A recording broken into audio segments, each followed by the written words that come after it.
আসসালামু আলাইকুম, স্বাগত জানাচ্ছি চ্যানেল আই সংবাদে। এখনকার সংবাদ আয়োজন নিয়ে আপনাদের সাথে আছি Mehrunnesa Tahmina.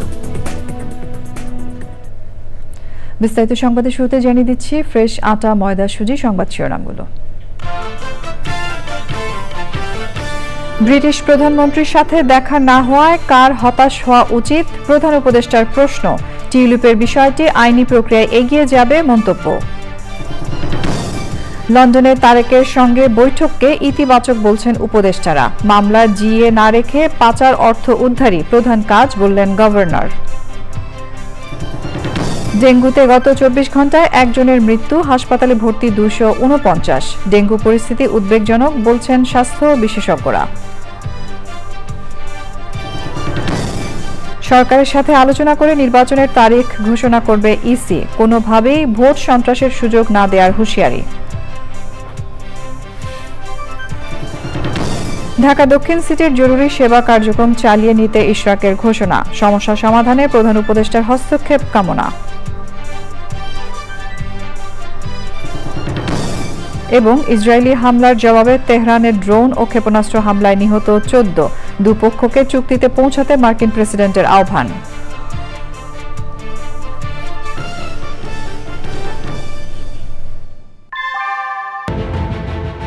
Primacy inbuilt. German technology, Bangladesh's first thermix rod, Salam Steel Thermax. সংবাদ শিরোনামগুলো জানাচ্ছিলাম। এখনকার এই সংবাদ আয়োজন একই সঙ্গে চ্যানেল আই এর ইউটিউব চ্যানেলে এবং চ্যানেল আই এর ওটিটি প্ল্যাটফর্ম আই স্ক্রিনে লাইভ স্ট্রিম হচ্ছে। এবার যাচ্ছে বিস্তারিত প্রসঙ্গে। ব্রিটিশ প্রধানমন্ত্রী কিয়ার স্টারমারের সঙ্গে প্রধান উপদেষ্টা অধ্যাপক ডক্টর মোহাম্মদ ইউনূসের দেখা না হওয়া প্রসঙ্গে বিবিসিকে দেয়া এক সাক্ষাৎকারে প্রধান উপদেষ্টা বলেছেন, এই ঘটনায় কার হতাশ হওয়া উচিত? এক প্রশ্নের জবাবে অধ্যাপক ইউনূস আরও বলেন, টিউলিপের দুর্নীতি মামলার বিষয়টি আইনি প্রক্রিয়ায় এগিয়ে যাবে। মোস্তফা মল্লিকের রিপোর্ট। যুক্তরাজ্যে সরকারি সফরে গেলেও অন্তর্বর্তী সরকারের প্রধান উপদেষ্টা ডক্টর মোহাম্মদ ইউনূসের সঙ্গে ব্রিটিশ প্রধানমন্ত্রী কিয়ার স্টারমারের সঙ্গে দেখা না হওয়ায় এ নিয়ে নানা মহলে চলছে আলোচনা সমালোচনা। সাক্ষাৎ না হওয়া বিষয়ে ব্রিটিশ সংবাদ মাধ্যম বিবিসিকে বিস্তারিত কথা বলেছেন অধ্যাপক ইউনূস। বিবিসির সাংবাদিক রাজিনী বৈদ্যনাথনের প্রশ্নের জবাবে অধ্যাপক ইউনূস বলেছেন, বৈঠক হলে তিনি খুশি হতেন। সম্ভবত তিনি ব্যস্ত আছেন বা অন্য কিছু হতে পারে, কিন্তু এটি একটি দারুণ সুযোগ এনে দিয়েছে। বাংলাদেশে আসার জন্য তাকে আমন্ত্রণ জানিয়েছেন বলে জানান তিনি। তখন বাংলাদেশে কি ঘটেছিল এবং সরকার কি করতে চাইছে তা দেখানো সম্ভব হবে। প্রশ্নের জবাবে অধ্যাপক ইউনূস বলেন, তিনি জানেন না এজন্য কার হতাশ হওয়া উচিত। টিউলিপ সিদ্দিককে নিয়ে প্রশ্নের জবাবে অধ্যাপক ইউনূস বলেন, টিউলিপের সঙ্গে তিনি দেখা করবেন না, কারণ এটি একটি আইনি প্রক্রিয়া। আইনি প্রক্রিয়া ব্যাহত করতে চান না বলেও জানান প্রধান উপদেষ্টা। যুক্তরাজ্যের সাহায্য প্রসঙ্গে ইউনূস বলেন, সংকটকালীন সময়ে কিছু সাহায্য পেলে তিনি খুব খুশি হবেন, কিন্তু যদি না পান তাহলে নিজস্ব আয় বৃদ্ধির জন্য প্রচেষ্টা চালিয়ে যাবে তার সরকার। তিনি বলেন, বাংলাদেশে অনেক বড় বড় ঘটনা ঘটছে, এর মধ্যে আছে রোহিঙ্গা সমস্যা, অথচ তাদের জন্য বরাদ্দ সমস্ত অর্থ কেটে ফেলা হয়েছে, একেবারে শূন্য। পুরো রোহিঙ্গা সমস্যা হঠাৎ আরও প্রকট হয়ে উঠেছে। Mostafa Mallik, Channel I, Dhaka. ঈদুল আজহার টানা 10 দিন ছুটি শেষে সরকারি অফিস ও আদালত আজ খুলেছে। অল্প কিছু সমস্যা ছাড়া ঈদ যাত্রা ও ফেরা স্বস্তির ছিল এবং রাজনৈতিক কারণে এবার পশু কোরবানি কম হয়েছে বলে জানিয়েছেন উপদেষ্টারা। ঈদের ছুটিতে প্রধান উপদেষ্টার সঙ্গে তারেক রহমানের বৈঠক রাজনীতিতে ইতিবাচক প্রভাব ফেলবে বলে মনে করেন তারা। সময় মতো জাতীয় নির্বাচনের জন্য আইনশৃঙ্খলা বাহিনী তৈরি হবে বলে জানিয়েছেন স্বরাষ্ট্র উপদেষ্টা। রফিকুল বাশার রিপোর্ট। ঈদ ঘিরে দীর্ঘ ছুটি কাটিয়ে কর্মস্থলে ফিরেছেন চাকরিজীবীরা। শুভেচ্ছা আর কুশল বিনিময় করে অফিস শুরু করেন কর্মকর্তা কর্মচারীরা। নতুন উদ্যমে কাজ করার কথা জানান তারা। যেহেতু অনেক লম্বা ছুটি ছিল, অনেক কাজ পেন্ডিং আছে, তো আমাদেরকে আজকে থেকে সেই পেন্ডিং কাজগুলো দ্রুত শেষ করতে হবে। উপদেষ্টারাও কর্মকর্তা কর্মচারীদের সঙ্গে শুভেচ্ছা বিনিময় করেন, বৈঠক করে পরবর্তী কাজের নির্দেশনা দেন। অল্প কিছু জায়গায় যানজট আর বিদ্যুৎ বিভ্রাট ছাড়া ঈদ স্বস্তির ছিল বলে জানিয়েছেন উপদেষ্টারা। পশু কোরবানির বিষয়েও কথা বলেন তারা। গত বছর হয়েছিল 1,03,00,000 কত, যেটুকু পার্থক্য এটা আমার ধারণা যে পলিটিক্যাল কোরবানি বা শোয়িং অফ কোরবানির অংশটা হয়তো যাদের বেশি টাকা ছিল ওরা হয়তো একটার জায়গায় 3টা কোরবানি দিয়েছে। এইবারেরটা আমার মনে হয় সঠিক সংখ্যা। ডিস্ট্রিবিউশন নেটওয়ার্কের যে বটলার সেগুলোর জন্য বিদ্যুৎ বিভ্রাট হয়েছে, কিন্তু ওই যে বিদ্যুৎ সরবরাহের ঘাটতির জন্য, কারণ আমার তো ক্যাপাসিটি ছিল। ঈদের আগে ছুটি ছিল মাত্র 2 দিন, এর ফলে ছিল 2 দিন প্রেশার, 2 দিনে একটা প্রেশার বিল্ড আপ হয়। ঈদের ছুটিতে প্রধান উপদেষ্টার সঙ্গে বিএনপির ভারপ্রাপ্ত চেয়ারম্যান তারেক রহমানের বৈঠককে ইতিবাচক হিসেবে দেখছেন পরিবেশ উপদেষ্টা। আর এখন রাজনৈতিক দলগুলো তার অবস্থান থেকে কথা বলবেন। রাজনৈতিক দলগুলো প্রধান উপদেষ্টার ব্যাপারে যদি কোনো কথা বলেন, এটা প্রধান উপদেষ্টার সাথেই ওনারা নিশ্চয়ই কথা বলবেন। রোজায় যেরকম খুব স্বাচ্ছন্দ্য ছিল, এবার 2-1টা জায়গায় যানজট ছিল। তাছাড়া কোরবানি হাট ম্যানেজমেন্ট, কোরবানির বর্জ্য ব্যবস্থাপনা, হজ ব্যবস্থাপনা, আমি তো কোনো পাবলিক কমপ্লেইন পাইনি। সুষ্ঠু নির্বাচনের জন্য যথাসময়ে আইনশৃঙ্খলা বাহিনী কাজ করবে বলে জানান স্বরাষ্ট্র উপদেষ্টা। নির্বাচনের ডেটটা তো ফিক্স করবে নির্বাচন কমিশন, ওনারা যেই সময় ফিক্স করবে আমরা মনে হয় আমাদের আইনশৃঙ্খলা বাহিনী ওই সময় তারা প্রস্তুত। শনিবার রাজধানীর উত্তরায় র্যাবের পোশাক পরে নগদ টাকা ছিনতাইয়ের ঘটনায় উদ্বেগ প্রকাশ করে দ্রুত তাদের গ্রেফতার করা হবে বলে জানান স্বরাষ্ট্র উপদেষ্টা।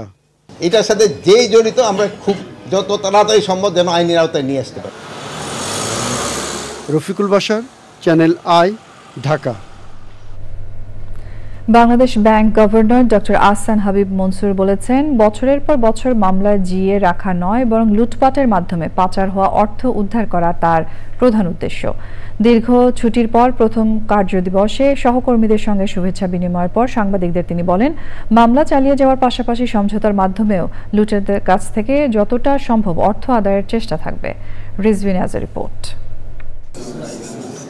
ঈদুল আজহার দীর্ঘতম ছুটির পর প্রথম কার্যদিবস।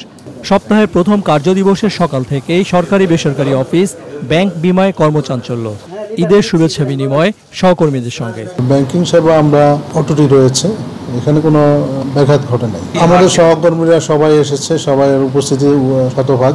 শহর কেন্দ্রিক যে টাকার ইনফ্লো, সেই টাকাটা গ্রামে যে এক্সপেন্ড হয়েছে, গ্রামে যে সেটা ব্যয় হয়েছে, গ্রামীণ যে সমস্ত অ্যাক্টিভিটিসগুলো আছে সেই জায়গায় সম্পৃক্ত হয়েছে। আমার মনে হয় যে এটা একটা অনন্য নজির সৃষ্টি হয়েছে। এই যে শহর থেকে এতজন ব্যক্তি এখন গ্রামে গেছে, ফলে কোন জায়গাতে নতুন করে কি কাজ করা যায়, কি বিনিয়োগ করা যায়, কোন জায়গাতে কি স্কোপ আছে, কোন জায়গাতে একটু আধুনিকায়ন করা যায়, এইসব থিঙ্কিংগুলি কিন্তু করে আসছে। ফলে ইকোনমিতে একটা ইকুইলিব্রিয়াম করার ক্ষেত্রে এই ধরনের বড় ছুটিগুলি একটা বড় কাজ করে। বিভিন্ন ব্যাংকের প্রধান নির্বাহী সহ বাংলাদেশ ব্যাংকের কর্মকর্তারা গভর্নরের সঙ্গে শুভেচ্ছা বিনিময় করেন। পরে তিনি কথা বলেন পাচার হওয়া অর্থ ফেরত আনা সহ নানা বিষয়ে। কেসগুলো আন্তর্জাতিক আদালতেই হবে। It's out of court settlement is part of the, not only part, it's a major part of the legal judicial process. যাদের টাকার ঋণ হিসেবে নিয়ে বিদেশে চলে গেছে তারা কি চায়? টাকা ফেরত। তারা তো টাকা ফেরত চায়। তাহলে আমি এখানে ক্রিমিনালিটি করি আর যাই করি, আমি তো টাকাটা হলো আমার মুখ্য উদ্দেশ্য। তো আর কিছু বাস্তবতা আছে যে আমি যদি 100 টাকা নিয়ে যেয়ে থাকি, আমাকে কিন্তু মানে বা 1000 কোটি টাকা আমি নিয়ে থাকি, ওখানে কিন্তু আমার খরচপাতি করতে হয়েছে ওটা নেওয়ার জন্য, পলিটিক্যাল খরচ ইত্যাদি ইত্যাদি। কাজে তাকে পিটাইলেও কিন্তু ওই 1000 কোটি টাকা আসবে না, তাকে জেলে দিলেও সেই 1000 কোটি টাকা কিন্তু আমি পাবো না। আমাকে বাস্তবতাগুলো একটু স্বীকার করে নিতে হবে। ব্যাংকাররা বলছেন দীর্ঘ ছুটি থাকলেও নগদ টাকা তোলা এবং জমা দিতে খুব একটা বেগ পাননি গ্রাহকরা। রিজভিন আওয়াজ, চ্যানেল আই, ঢাকা। দেশের হাসপাতালগুলোতে করোনা ও ডেঙ্গু রোগী বেড়ে চলেছে। স্বাস্থ্য অধিদপ্তর জানিয়েছে, ডেঙ্গুতে গত 24 ঘন্টায় 1 জনের মৃত্যু হয়েছে। এই সময়ে হাসপাতালে ভর্তি হয়েছেন 249 জন। এর আগের দুদিনের প্রতিবেদনেও ডেঙ্গুতে মৃত্যুর খবর ছিল। করোনায় আক্রান্তের হার কিছুটা ওঠানামা করলেও ডেঙ্গু পরিস্থিতি ভয়াবহ হচ্ছে। তবে ডিএনসিসি ডেডিকেটেড কোভিড হাসপাতালে ডেঙ্গুর চেয়ে করোনা রোগী বেশি। হাসপাতাল কর্তৃপক্ষ বলছে কোভিড চিকিৎসায় প্রস্তুত তারা। লায়লা নওশিনের রিপোর্ট। এ বছরের শুরুর দিকে ডেঙ্গু ও করোনা নিয়ে খুব আতঙ্ক না থাকলেও জুন মাস শুরু হওয়ার পর থেকেই একই সাথে ডেঙ্গু ও করোনা রোগীদের ভিড় বাড়ছে হাসপাতালগুলোতে। 15ই জুন পর্যন্ত ডেঙ্গুতে মারা গেছেন 29 জন। এবার করোনায় প্রথম মৃত্যুর খবর আসে 13ই জুন। ডিএনসিসি ডেডিকেটেড কোভিড-19 হাসপাতালের পরিচালক জানান, জুন মাসে তাদের হাসপাতালেও করোনা রোগী বেড়েছে। জুন মাসে একটু বৃদ্ধি পেয়েছে, সেটা 1 তারিখ থেকে এই পর্যন্ত আমরা 26 জন কেস পেয়েছি। তার মধ্যে আমাদের অলরেডি 14 জন ভর্তি রয়েছে এবং গতকাল 5 জন ভর্তি হয়েছে এবং 4 জন ভালো হয়ে রিলিজ নিয়ে চলে গিয়েছে। এই হাসপাতালে ভর্তি করোনা রোগীরা কোন ভ্যারিয়েন্টে আক্রান্ত তা জানা না গেলেও কর্তৃপক্ষ বলছে এবারের করোনায় ভিন্ন কিছু লক্ষণ রয়েছে। কিছু কিছু পেশেন্টের ক্ষেত্রে কাশি পাওয়া যাচ্ছে না, তাদের শরীরে প্রচণ্ড ব্যথা হয় এবং জয়েন্ট পেনও হয়। এটা একটা নিউ, আগেতেও ছিল, বডি এক তো খুবই সবসময়ই ছিল, বাট দিস টাইম একটু মনে হয় মোর প্রমিনেন্ট মনে হচ্ছে। হাসপাতালটিতে এই মুহূর্তে কোভিড চিকিৎসার জন্য 300 শয্যা প্রস্তুত থাকলেও প্রয়োজনে 1000 পর্যন্ত উন্নীত করার প্রস্তুতি রয়েছে বলে জানিয়েছে কর্তৃপক্ষ। এই মুহূর্তে আমাদের 300টা bed. Laila Naushin, Channel I, Dhaka. সরকারের সাথে আলোচনা করে নির্বাচনের তারিখ ঘোষণা করবে নির্বাচন কমিশন। সিইসি এএমএম নাসির উদ্দিন জানিয়েছেন, ভোটের 2 মাস আগে তফসিল ঘোষণা করা হবে। তফসিলের আগে 18 বছর বয়স হওয়াদের ভোট প্রদানের সুযোগ করে দিতে আইন সংশোধনের কথা বলেছেন সিইসি। হুঁশিয়ারি দিয়েছেন, কোনোভাবেই ভোট সন্ত্রাসের সুযোগ দেওয়া হবে না। নাজিব বেগের রিপোর্ট। গত 6 জুন জাতির উদ্দেশ্যে দেয়া ভাষণে এপ্রিলের প্রথমার্ধের মধ্যে নির্বাচন অনুষ্ঠানের কথা বলেন প্রধান উপদেষ্টা ডক্টর মোহাম্মদ ইউনূস। আগামী জাতীয় নির্বাচন 2026 সালের এপ্রিলের প্রথমার্ধের যে কোনো একটি দিনে অনুষ্ঠিত হবে। তবে শুক্রবার লন্ডনে প্রধান উপদেষ্টার সাথে বিএনপির ভারপ্রাপ্ত চেয়ারম্যান তারেক রহমানের বৈঠকের পর জানানো হয়, সংস্কার ও বিচারের বিষয়ে পর্যাপ্ত অগ্রগতি হলে ফেব্রুয়ারিতে ভোট হতে পারে। এ অবস্থায় সিইসি বলছেন, নির্বাচন যখনই হোক প্রস্তুত রয়েছে ইসি। সরকারের সাথে আমাদের এখনো কথাবার্তা হয় নাই কি ধরনের সিদ্ধান্ত আসে। আমরা এখন আমাদের প্রস্তুতি নিয়ে ভাবতেছি, যখনই হয় যাতে আমরা ইলেকশনটা ডেলিভার করতে পারি। যখন সরকারের সাথে কথা হবে যে ওনারা কি আলোচনা করেছেন, আমরা তো নিশ্চয়ই একটা ওনাদের ভাব বুঝতে পারবো, বুঝে তখন একটা তারিখ তখন যায় সেটা করব। নির্বাচনে লেভেল প্লেয়িং ফিল্ড তৈরির পাশাপাশি অনিয়ম ঠেকাতে শক্ত ভূমিকা রাখতে চায় ইসি। তরুণদের ভোটদানের সুযোগ দিতে ব্যবস্থা নিতে চায় নির্বাচন কমিশন। কেউ যদি মনে করে থাকে যে বাক্স লুট করে নিয়ে যাব, কেন্দ্র দখল করে আমি জিতে যাব, অতীতে যা হয়েছে তারা দিবা স্বপ্নে আছে। তো আমরা দরকার হইলে ভোটার রেজিস্ট্রেশন আইনে কিছুটা পরিবর্তনের কথা চিন্তা করছি, two include the younger generation, যা ওই সময় যারা 18 বছর হয়ে যাবে তাদের। কোনো রাজনৈতিক দল ইসির ভূমিকা নিয়ে সমালোচনা করলেও একে নেতিবাচকভাবে দেখছেন না সিইসি। জানিয়েছেন, ইসির ওপর সরকারের আস্থা রয়েছে। নাজিব বেগ, চ্যানেল আই, ঢাকা। বিএনপির যুগ্ম মহাসচিব শহীদ উদ্দিন চৌধুরী অ্যানি বলেছেন, লন্ডন বৈঠকের মাধ্যমে একটি বিশেষ দলের প্রতি অনুরাগ দেখিয়েছেন বলে প্রধান উপদেষ্টা জামায়াতে ইসলামীর দেয়া বক্তব্য অযৌক্তিক। নয়াপল্টনে কেন্দ্রীয় কার্যালয়ে সাবেক প্রধানমন্ত্রী ও বিএনপি চেয়ারপারসন বেগম খালেদা জিয়ার পরিপূর্ণ সুস্থতা কামনায় ওলামা দলের মিলাদ ও দোয়া মাহফিলে অ্যানি বলেন, সমালোচনা না করে জাতীয় ঐক্যমত্যের ভিত্তিতে সরকার গঠন করতে সবাইকে একসাথে কাজ করতে হবে। বেগম খালেদা জিয়া প্রকৃতপক্ষে অসুস্থ ছিলেন না, অপরাজনীতির কারণে তিনি অসুস্থ হয়েছেন অভিযোগ করে তিনি বলেন, বেগম জিয়ার পরামর্শে তারেক রহমানের নেতৃত্বে বিএনপি নেতাকর্মীরা দেশ গড়ার কাজে নেমেছে। জামাতের শফিক সাহেব যখন বলেন যে একটা বিশেষ দলের প্রতি অনুরাগ ছিল ওই বৈঠকে, এটা কি প্রকাশ পায়? কারণ জামাতের নেতৃবৃন্দের সঙ্গে কম করে 10 বার বসেছেন, জামাতের নেতৃবৃন্দের সঙ্গে কয়েকবার আলোচনা করেছেন, এককভাবে বৈঠক করেছেন, সকল রাজনৈতিক দল নিয়েও বৈঠক করেছেন। সেখানে তো আমরা কোনো কথা বলি নাই। কালকে যদি এদেশে ভোট হয় একটা জনগণের সরকার প্রতিষ্ঠিত হবে। আমরা তো দায়িত্ব নিয়ে কথাও বলতে পারি, সেই জনগণের সরকারের নেতৃত্ব দিবেন বাংলাদেশ জাতীয়তাবাদী দল। এই ব্যাপারে কোনো সন্দেহ বাংলাদেশের মানুষ দেখে না। রংপুরে বেগম রোকেয়া বিশ্ববিদ্যালয়ের ছাত্র আবু সাইদ হত্যা মামলায় এএসআই আমির হোসেন সহ 4 জনের বিরুদ্ধে তদন্ত প্রতিবেদন 2 সপ্তাহের মধ্যে জমা দেওয়া হবে বলে আন্তর্জাতিক অপরাধ ট্রাইব্যুনালকে জানিয়েছে প্রসিকিউশন। তবে তদন্ত প্রতিবেদন দাখিল করতে 14 জুলাই পর্যন্ত সময় দিয়েছেন ট্রাইব্যুনাল। একই সাথে আসামিদের 18 ও 19 জুন জিজ্ঞাসাবাদের জন্য তদন্ত সংস্থাকে অনুমতি দিয়েছেন আদালত। প্রসিকিউশনের আবেদনের পরিপ্রেক্ষিতে আদেশ দেন বিচারপতি গোলাম মর্তুজা মজুমদারের নেতৃত্বে 3 সদস্যের ট্রাইব্যুনাল। যাত্রাবাড়ি এলাকায় শহীদ ইমাম হোসেন তাইম হত্যা মামলায় পুলিশের সহকারী কমিশনার তানজিল আহমেদ ও সাবেক ওসি আবুল হাসানের বিরুদ্ধে 17 আগস্ট তদন্ত প্রতিবেদন দাখিল করতে তদন্ত সংস্থাকে নির্দেশ দিয়েছেন ট্রাইব্যুনাল।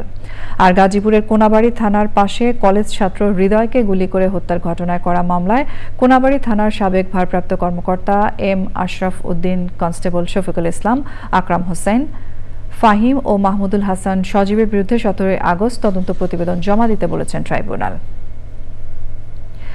অচলাবস্থা কাটাতে নিজের তত্ত্বাবধানে ঢাকা দক্ষিণ সিটি কর্পোরেশনের জরুরি সেবা কার্যক্রম চালিয়ে নেয়ার ঘোষণা দিয়েছেন বিএনপি নেতা ইশরাক হোসেন।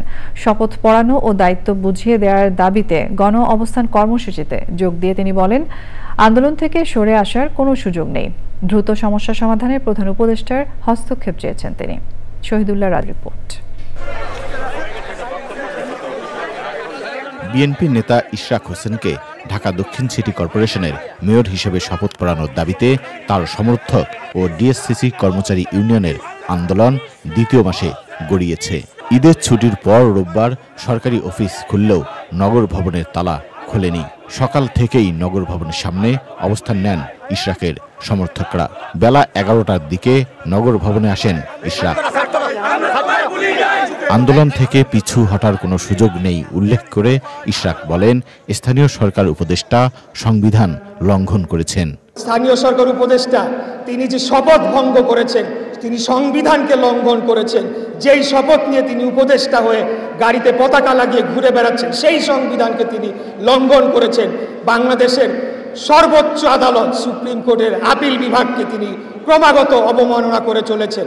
জনভোগান্তি কমাতে সিটি কর্পোরেশনের দৈনন্দিন কার্যক্রমে জরুরি সেবা চালু করার ঘোষণা দেন ইশরাক হোসেন। হীনভাবে আমাদের এই কর্মসূচি চলমান থাকবে। নাগরিকদের যে যৌক্তিক দাবি, যৌক্তিক আন্দোলন এবং এখানে যে সর্বোচ্চ আদালতের কর্তৃক যে নিষ্পত্তি করে যে আমাকে মেয়র ঘোষণা করে যে গ্যাজেট প্রকাশ করা হয়েছে, সেটার বাস্তবায়নে নাগরিকদের যে চলমান আন্দোলন সেটাকে পার্টিসিপেট করার জন্য এবং সেটাকে বেগবান করার জন্য এবং সেটা দ্রুততম সময় যাতে একটা যৌক্তিক সমাধানে যায়। গত 14 মে থেকে নগর ভবনের সামনে ঢাকাবাসী ব্যানারে অবস্থান কর্মসূচি শুরু করেন ইশরাক সমর্থক ও বিএনপি নেতাকর্মীরা। পরে ডিএসসিসি কর্মচারী ইউনিয়নও তাতে যোগ দেয়।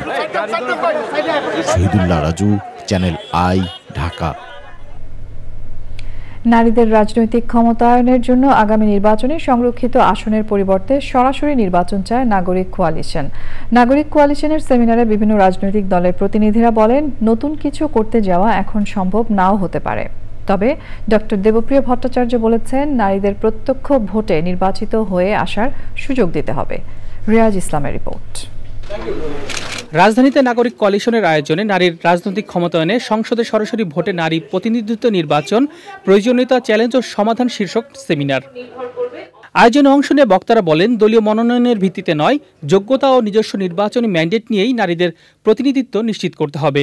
আমার কাছে মনে হয় যে একটি এই মুহূর্তে করার জন্য সহজ, আগামী দিনে কি হবে এটা প্রত্যক্ষ ভোট এবং পরবর্তীতে আসন সংখ্যা বাড়িয়ে নারীদের জন্য এবং সাধারণ আসন এবং নারীদের আসন দুটোকে রাখার দরকার এবং উভয় ক্ষেত্রেই সর্বজনীন ভোটের ব্যবস্থা রাখা দরকার আর কি। এটার ভিতরে যদি 4 টার্মে যদি প্রত্যেকটা আসন থেকে একজন না করে নারী নির্বাচিত হয়ে আসতে পারে, তাহলে কিন্তু যারা যোগ্য নারী তারা কনস্টিটিউয়েন্সি ডেভেলপ করে পরবর্তীতে পুরুষের সাথে প্রতিদ্বন্দ্বিতা করে জিতে আসতে পারবে। সংরক্ষিত মহিলা আসনের সংসদ সদস্যরা রাজনৈতিক হীনমন্যতায় ভোগে জানিয়ে রাজনীতিবিদরা বলেন, নারীদের প্রত্যক্ষ ভোটে নির্বাচিত হতে হবে। যে আমাদের প্রত্যেকটা মানুষের আগে, প্রত্যেকটা রাজনৈতিক দল, প্রত্যেকটা পক্ষ, প্রত্যেকটা নাগরিকের আগে আমাদের পেজে আসতে হবে, এরপর আমরা পদ্ধতিটা যাব। 10% অ্যাটলিস্ট যেন ডাইরেক্ট ইলেকশনে আসে পার্টিগুলোকে, সেটার জন্য চেষ্টা করা। দ্বিতীয় অপশন হচ্ছে এই 10% যদি আপনি ডাইরেক্ট ইলেকশনে দেন, মেয়েদেরকে তার public safety, security, facilities, accessibility, এটার জন্য আরবান সিটগুলোকে নমিনেট করা দরকার বলে আমি বোধ করি। না, নিজের দলের ভিতরে যদি আমি নারীদের সংখ্যা না বাড়াতে পারি, এবং সেটা আমি বিএনপি থেকে বলতে চাই যে বিএনপি কনসিয়াসলি এটা করছে, চেষ্টা করছে, ইনশাআল্লাহ আমাদের আরো বাড়বে। আমাদের যা আছে আমাদের এনাফ না, definitely I don't agri that it's enough. আমাদের আরো অনেক বেশি থাকা উচিত এবং এটা বাড়ছে এবং আমরা কনসিয়াসলি আমরা এটা চেষ্টা করছি বাড়ানোর তৃণমূল থেকে। জনসংখ্যা বিবেচনায় সংসদীয় আসন 600তে বৃদ্ধি করা, নির্বাচনী এলাকায় একটি সাধারণ আসন ও একটি সরাসরি নির্বাচিত সংরক্ষিত আসন রাখার প্রস্তাব দিয়েছে নারী বিষয়ক সংস্কার কমিশন। Riaz Islam, channel I, Dhaka. মুক্তিযুদ্ধের অন্যতম সংগঠক ও গণফোরাম সভাপতি মোস্তফা মহসিন মন্টু মারা গেছেন। ইন্না লিল্লাহি ওয়া ইন্না ইলাইহি রাজিউন। বিকেলে রাজধানীর একটি হাসপাতালে চিকিৎসাধীন অবস্থায় 80 বছর বয়সে মৃত্যুবরণ করেন তিনি। তার মৃত্যুকে দেশের রাজনীতির জন্য বড় ক্ষতি হিসেবে দেখছেন বিএনপি মহাসচিব। সাদি মাহমুদের রিপোর্ট। দীর্ঘ রাজনৈতিক জীবনে মোস্তফা মহসিন মন্টু ছিলেন একজন আপোষহীন গণতন্ত্রকামী নেতা। 70-এর দশক থেকে সক্রিয় রাজনীতিতে যুক্ত থাকা মন্টু ছিলেন আওয়ামী লীগের সাবেক সংসদ সদস্য। পরে তিনি গণফোরামে যোগ দিয়ে গুরুত্বপূর্ণ দায়িত্ব পালন করেন। গত কয়েক বছরে বিভিন্ন সময়ে রাজপথে সক্রিয় ভূমিকা রেখেছেন তিনি। দীর্ঘদিন অসুস্থ থাকার পর অবশেষে মৃত্যুর কাছে হার মানলেন মুক্তিযুদ্ধের অন্যতম এই সংগঠক। এবং তৃতীয়বার করোনাতে ওনাকে বেশি করে এফেক্ট করে, তখনই ফুসফুসে ওনার কিছু এফেক্ট হয়ে যায় এবং পরবর্তীতে দেশের বাইরেও অনেকবার চিকিৎসা করা হয়, কিন্তু লাস্ট অফ অল ওনাকে আর নেওয়া যাচ্ছিল না। আমার চাচা প্লাস আমার শ্বশুর আমার বাবার মতো ছিলেন, উনি যদি করে ভুল ত্রুটি করে থাকে তাকে মাফ করে দেবেন। তার মৃত্যুতে রাজনৈতিক অঙ্গনে এখন শোকের ছায়া। খবর পেয়েই হাসপাতালে ছুটে গিয়েছিলেন বিএনপি মহাসচিব। শেষ মুহূর্ত পর্যন্ত তিনি তার নীতির প্রশ্নে কোনো আপোষ করেননি। গণতন্ত্রে অটল বিশ্বাসী একজন মানুষ, বাংলাদেশের স্বাধীনতা সার্বভৌমত্বে বিশ্বাসী একজন রাজনৈতিক নেতা, যাকে সত্যিকার অর্থেই আমরা একজন বিশিষ্ট দেশপ্রেমিক রাজনৈতিক নেতাকে হারালাম। তার চলে যাওয়াতে যে ক্ষতি হয়েছে, এই ক্ষতি সহজে পূরণ হবার নয়। বাদেশা রাজধানীর এলিফ্যান্ট রোডের মসজিদে মনোয়ারায় প্রথম জানাজার নামাজ অনুষ্ঠিত হয়। সোমবার সকালে কেরানীগঞ্জে মোস্তফা মহসিন মন্টুর দ্বিতীয় জানাজা। বাদ জোহর কেন্দ্রীয় শহীদ মিনারে সর্বসাধারণের শ্রদ্ধা নিবেদনের পর বনানী কবরস্থানে তাকে দাফন করা হবে। সাদি মাহমুদ, চ্যানেল আই, ঢাকা। ইরানের পারমাণবিক ও সামরিক স্থাপনার পাশাপাশি জনবহুল এলাকায় মুহুর্মুহু হামলা চালাচ্ছে ইসরায়েলি বাহিনী। 3 দিনের হামলায় এ পর্যন্ত ইরানে 128 জনের মৃত্যু হয়েছে, আহত হয়েছেন 7 শতাধিক মানুষ। হামলার জবাবে ইসরায়েলের ড্রোন ও ক্ষেপণাস্ত্র হামলা চালাচ্ছে ইরান। এতে কমপক্ষে 14 জন নিহত ও 2 শতাধিক মানুষ আহত হয়েছেন। ইসরায়েল বলছে ইরানের পাশাপাশি ইয়েমেন থেকে হুতিরাও ক্ষেপণাস্ত্র ছুটছে। জবাবে হুতিদের নিয়ন্ত্রণাধীন হুদাইদা বিমানবন্দরে বোমা হামলা চালিয়েছে ইসরায়েল। তেহরানে ইরানের প্রতিরক্ষা মন্ত্রণালয়ের সদর দপ্তরে বিমান হামলা চালানোর কথা জানিয়েছে ইসরায়েলের সামরিক বাহিনী। পরবর্তী নির্দেশ না দেওয়া পর্যন্ত ইসরায়েলের প্রধান আন্তর্জাতিক বিমানবন্দর বেন গুরিয়নের সব কার্যক্রম বন্ধ রাখা হয়েছে। ইসরায়েলের প্রধানমন্ত্রী বেনিয়ামিন নেতানিয়াহু বলেছেন, বেসামরিক নাগরিকদের মৃত্যুর জন্য ইরানকে খুব চড়া মূল্য দিতে হবে। চলমান সংঘাত বন্ধে ইরান ও ইসরায়েল একটি চুক্তিতে পৌঁছাবে আশা করছেন মার্কিন প্রেসিডেন্ট ডোনাল্ড ট্রাম্প। ট্রুথ সোশ্যালে এক পোস্টে তিনি লিখেছেন, দুদেশের সংঘাত বন্ধে বহু ফোন কল ও বৈঠক চলছে। আমাদের এবারের প্রসঙ্গ আই স্পোর্টস।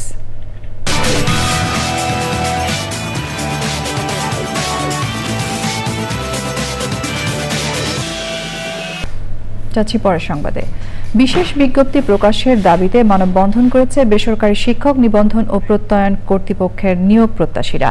পরে সচিবালয়ের দিকে মিছিল নিয়ে এগুতে গিয়ে পুলিশের বাধার মুখে পড়েন তারা। পরিস্থিতি নিয়ন্ত্রণে আনতে পুলিশ সাউন্ড গ্রেনেড ও লাঠিচার্জ করে আন্দোলনকারীদের ছত্রভঙ্গ করে দেয়। দুপুর 1:25 দিকে জাতীয় প্রেস ক্লাব সংলগ্ন এলাকায় এই ঘটনা ঘটে। ডিএমপির রমনা বিভাগের উপ পুলিশ কমিশনার মাসুদ আলম বলেন, সচিবালয় এলাকায় সভা সমাবেশ নিষিদ্ধ। মিছিলকারীরা তা অমান্য করে এগুতে চাইলে পরিস্থিতি নিয়ন্ত্রণে কিছুটা শক্তি প্রয়োগ করতে হয়েছে। এর আগে সকালে জাতীয় প্রেস ক্লাবের সামনে 1 থেকে 17তম শিক্ষক নিবন্ধন পরীক্ষায় উত্তীর্ণ প্রার্থীরা বিশেষ বিজ্ঞপ্তি প্রকাশের দাবিতে মানববন্ধন করেন। সংবাদের এই পর্যায়ে আমরা নিচ্ছি একটা বিরতি এবং বিরতির পর আরো যা থাকছে।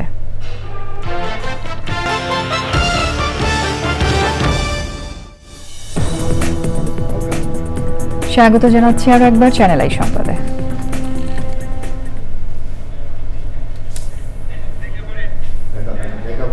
জলবায়ু উদ্বাস্তুদের পুনর্বাসন, লবণ ও পান চাষীদের অধিকার বাস্তবায়নের তাগিদ দিয়েছেন পরিবেশবাদীরা। মহেশখালীর মাতারবাড়ি উচ্চ বিদ্যালয় মাঠে ধরিত্রী রক্ষায় আমরা ধরা আয়োজিত জনসভায় বক্তারা অভিযোগ করেন, শিল্পায়নের নামে জমি দখল করে লবণ চাষীদের উদ্বাস্তু করার ষড়যন্ত্র চলছে। সেই সাথে পান চাষীরাও ন্যায্য মূল্য পাচ্ছে না।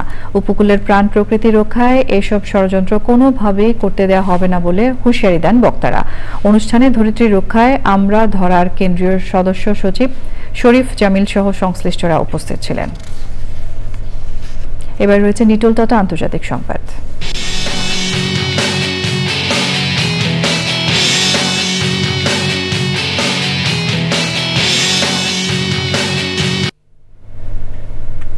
যুক্তরাষ্ট্রের বিভিন্ন শহরে প্রেসিডেন্ট ডোনাল্ড ট্রাম্পের সামরিক কুচকাওয়াজের প্রতিবাদে নো কিংস নামে সংগঠনের ডাকে ব্যাপক বিক্ষোভ হয়েছে।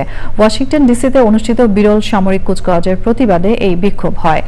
শনিবার সন্ধ্যায় অনুষ্ঠিত এই সামরিক কুচকাওয়াজটি ছিল ট্রাম্পের জন্মদিন এবং একই সঙ্গে মার্কিন সেনাবাহিনীর 250তম বার্ষিকীর আয়োজন। তবে অনুষ্ঠান ঘিরে যে কোনো ধরনের প্রতিবাদে কঠোর প্রতিরোধ গড়ার হুঁশিয়ারি দিয়েছিলেন ট্রাম্প। নো কিংস আন্দোলনের আয়োজকরা বলেছেন, ট্রাম্প যুক্তরাষ্ট্রের প্রেসিডেন্ট হয়েও কার্যত রাজা হিসেবে আচরণ করছেন। এই কারণে দেশের গণতন্ত্র রক্ষায় কয়েক লাখ মানুষ রাস্তায় নেমেছে। কুচকাওয়াজে হাজারো সেনা সদস্য, ট্যাঙ্ক, সাজোয়া যান ও ব্যান্ড দল অংশ নেন। New York, Philadelphia, Houston, Los Angeles সহ বড় শহরগুলোতে ব্যাপক বিক্ষোভ হয়। লস অ্যাঞ্জেলেসে অভিবাসন বিরোধী অভিযান বন্ধের দাবিতে বিক্ষোভ ছিল সবচেয়ে উত্তপ্ত। পরিস্থিতি সামাল দিতে আগেই জাতীয় রক্ষী বাহিনী মোতায়েন করা হয়, যদিও ক্যালিফোর্নিয়ার গভর্নর এর বিরোধিতা করেছিলেন। আইস্ক্রিন সাংস্কৃতিক সংবাদ।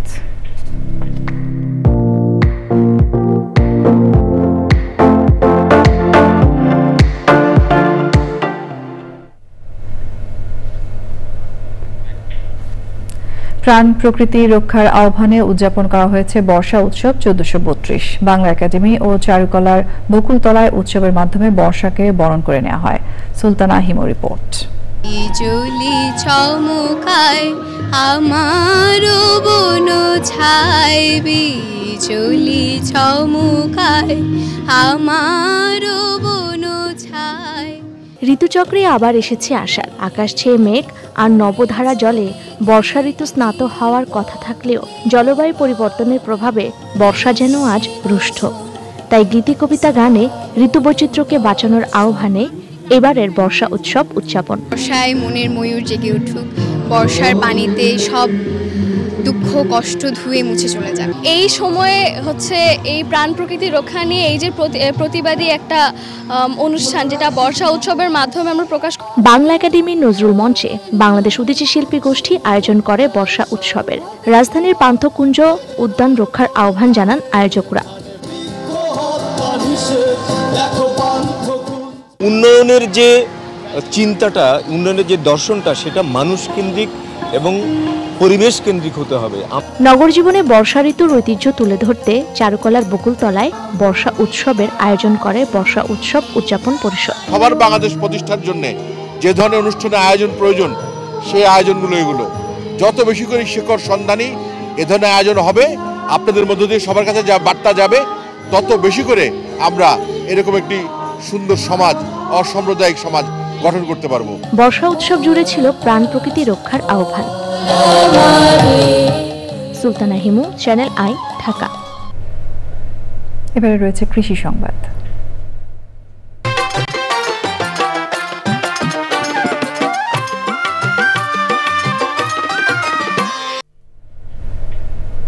কাপ্তাই হ্রদে মাছের উৎপাদন বাড়িয়ে অভ্যন্তরীণ চাহিদা মেটাতে রাঙামাটিতে বাংলাদেশ মৎস্য উন্নয়ন কর্পোরেশন বিএফডিসির মারিশাচর হ্যাচারিতে উৎপাদন করা হয় রেনু। এসব রেনু 21টি নার্সারি পুকুরে বছর জুড়ে প্রতিপালন করা হয়। মাছের প্রজনন মৌসুমে পোনাগুলো ছাড়া হয় কাপ্তাই হ্রদে। মনসুর আহমেদের পাঠানো তথ্য ভিডিওচিত্রে আল মুকসিদের রিপোর্ট। রাঙামাটিতে বিএফডিসির মারিশাচর হ্যাচারিতে 2017 সাল থেকে শুরু করা হয় মাছের রেণু পোনা উৎপাদন। এই হ্যাচারিতে রেণু উৎপাদন ক্ষমতা প্রায় 100 কেজি। আমাদের এখানে মূলত প্রধান কাজ হচ্ছে রেণু উৎপাদন করা হ্যাচারিতে।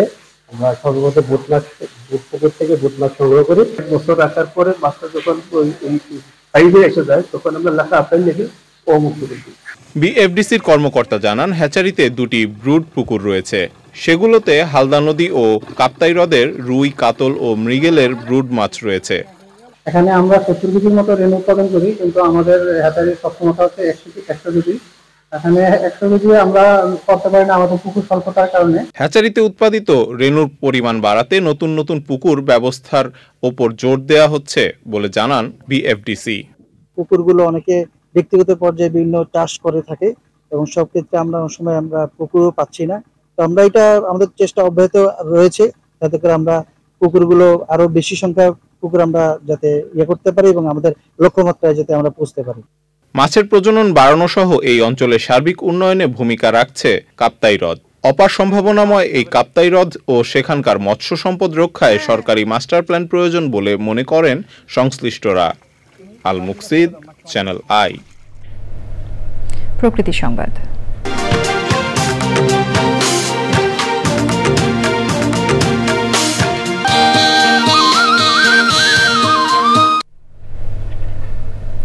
অস্তিত্ব হারাতে বসেছে উত্তরবঙ্গের একসময়ের প্রাণ প্রবাহ নদী করতোয়া।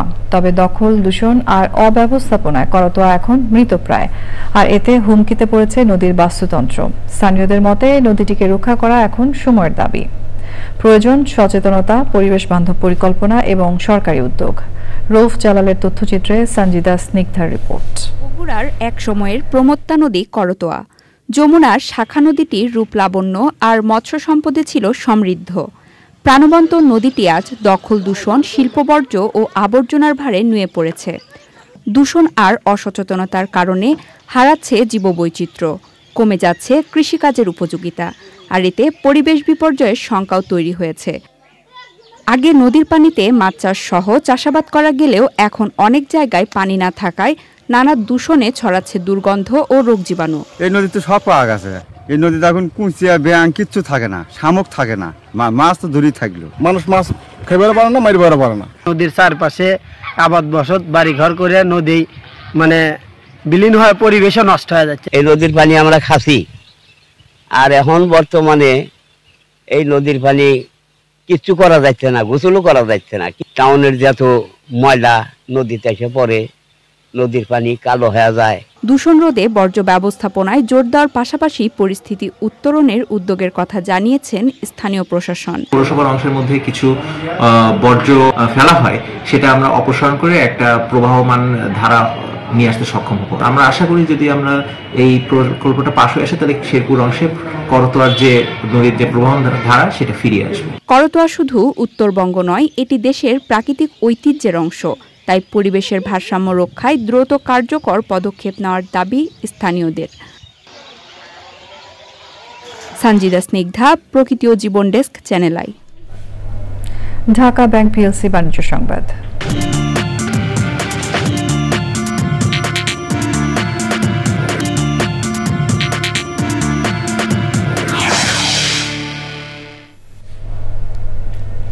ব্যাংকিং খাতে প্রথম মাইক্রো সার্ভিস ভিত্তিক ওপেন এপিআই ব্যাংকিং প্ল্যাটফর্ম চালু করল United Commercial Bank PLC UCB. ব্যাংকের প্রধান কার্যালয়ে আয়োজিত প্রেস ব্রিফিংয়ে জানানো হয়, মাইক্রো সার্ভিস আর্কিটেকচারের মাধ্যমে ব্যাংকে অ্যাকাউন্ট খোলা, ঋণ প্রক্রিয়াকরণ কিংবা নিরাপত্তা যাচাই কার্যক্রম ক্ষুদ্র ইউনিটে ভাগ করে আরও দক্ষতার সঙ্গে পরিচালনা করা সম্ভব হবে। ইউসিবি ব্যাংকের ব্যবস্থাপনা পরিচালক ও সিইও মোহাম্মদ মামদুদুর রশিদ বলেন, দেশের আর্থিক খাতের আধুনিক ও গ্রাহক কেন্দ্রিক ব্যাংকিং ব্যবস্থার মাইল ফলক হবে ইউসিবি। অনুষ্ঠানে ইউসিবির উপব্যবস্থাপনা পরিচালক ও chief operating officer Mohammad Abdullah Al Mamun সহ ঊর্ধ্বতন কর্মকর্তারা উপস্থিত ছিলেন। সংবাদের এই পর্যায়ে আমরা নিচ্ছি আরও একটা বিরতি, এবং বিরতির পর্যায়ে থাকছে রাজধানীর নীলক্ষেত কর্মজীবী মহিলা হোস্টেল থেকে এক নারী ব্যাংক কর্মকর্তার মরদেহ উদ্ধার। মৃত্যুর কারণ খতিয়ে দেখছে পুলিশ।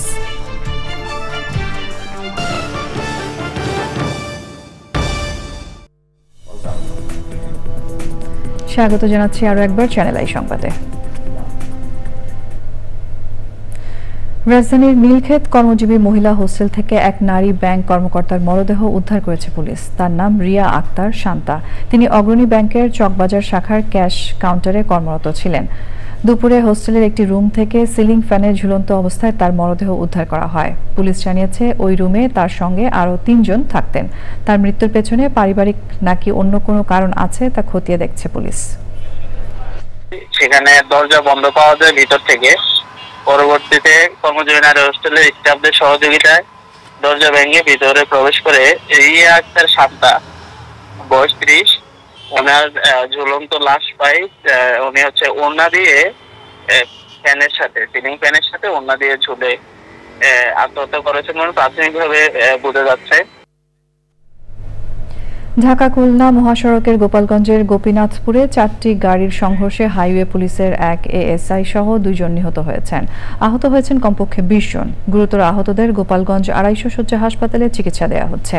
মৃতের সংখ্যা আরও বাড়তে পারে বলে জানিয়েছেন চিকিৎসক। পুলিশ জানিয়েছে রোববার ভোরে চট্টগ্রাম থেকে খুলনাগামী আরমান পরিবহন, সাতক্ষীরাগামী এসপি গ্রিন লাইন, একটি প্রাইভেট কার ও একটি মাইক্রোবাসের মধ্যে সংঘর্ষ হয়।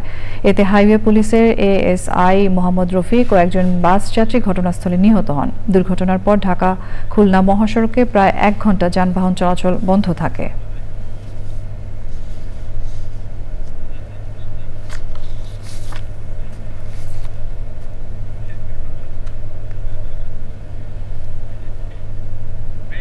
সংবাদের এই পর্যায়ে আমরা নিচ্ছি আরও একটা বিরতি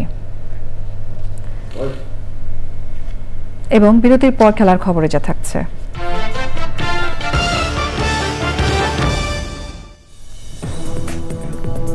স্বাগত জানাচ্ছি আরও একবার চ্যানেল আই সংবাদে। পটুয়া কামরুল হাসানকে নিয়ে কত দূরে বাবা তোমার বাড়ি শিরোনামে গান তৈরি করেছেন তার মেয়ে সুমনা হাসান। বিকালে ঢাকায় গানটির প্রকাশ অনুষ্ঠানের আয়োজন করা হয়। লুৎফুর রহমান সোহাগের রিপোর্ট। বাঙালির দেশ গঠনের লড়াইয়ে তুলি হাতে সামনে থেকে নেতৃত্ব দিয়েছিলেন কামরুল হাসান। প্রতিবাদের ভাষা আঁকতে আঁকতে 3 যুগ আগে জীবনের জ্যোতি টানেন শিল্পী। বিশ্ব বাবা দিবসে গানে গানে বাবাকে স্মরণ করলেন মেয়ে সুমনা হাসান।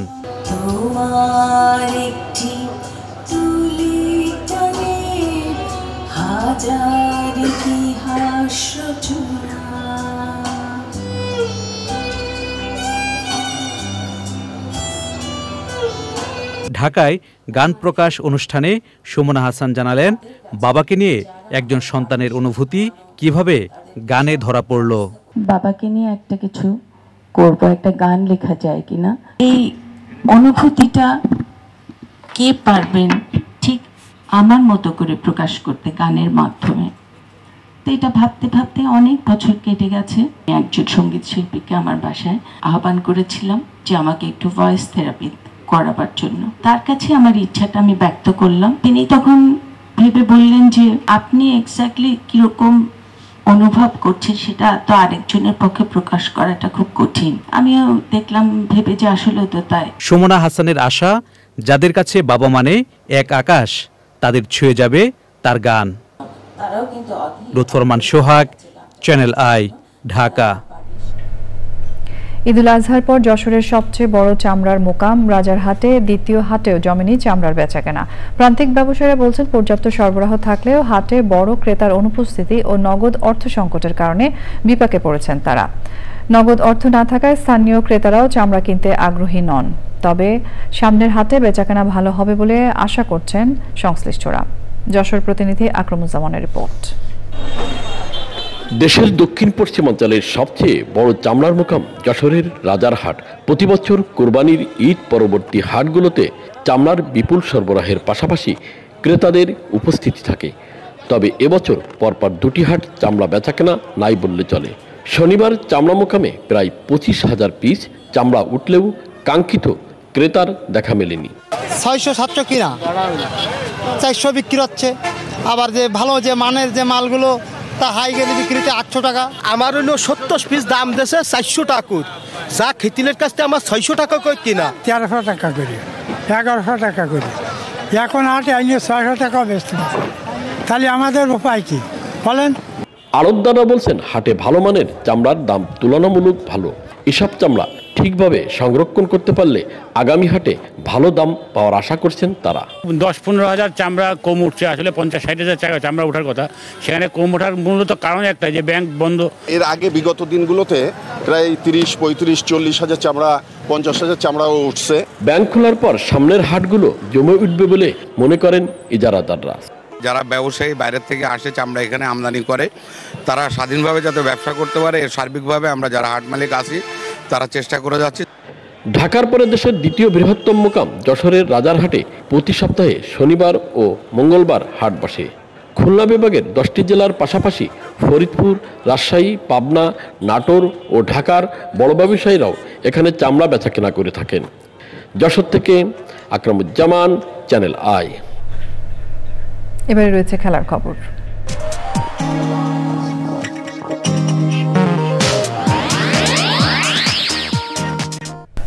সংবাদ শেষ করব ফ্রেশ আটা ময়দা সুজি সংবাদ শিরোনামগুলো আরো একবার জানিয়ে দিয়ে। ব্রিটিশ প্রধানমন্ত্রীর সাথে দেখা না হওয়ায় কার হতাশ হওয়া উচিত, প্রধান উপদেষ্টার প্রশ্ন।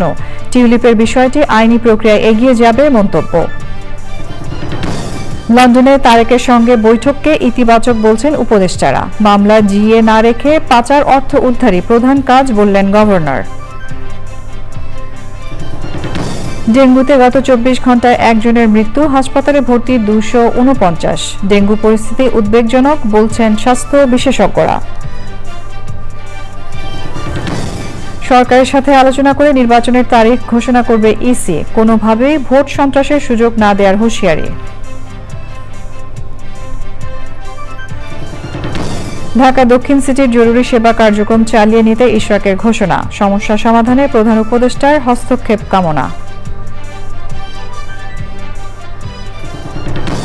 এবং ইসরায়েলি হামলার জবাবে তেহরানের ড্রোন ও ক্ষেপণাস্ত্র হামলায় নিহত 14, দুপক্ষকে চুক্তিতে পৌঁছাতে মার্কিন প্রেসিডেন্টের আহ্বান।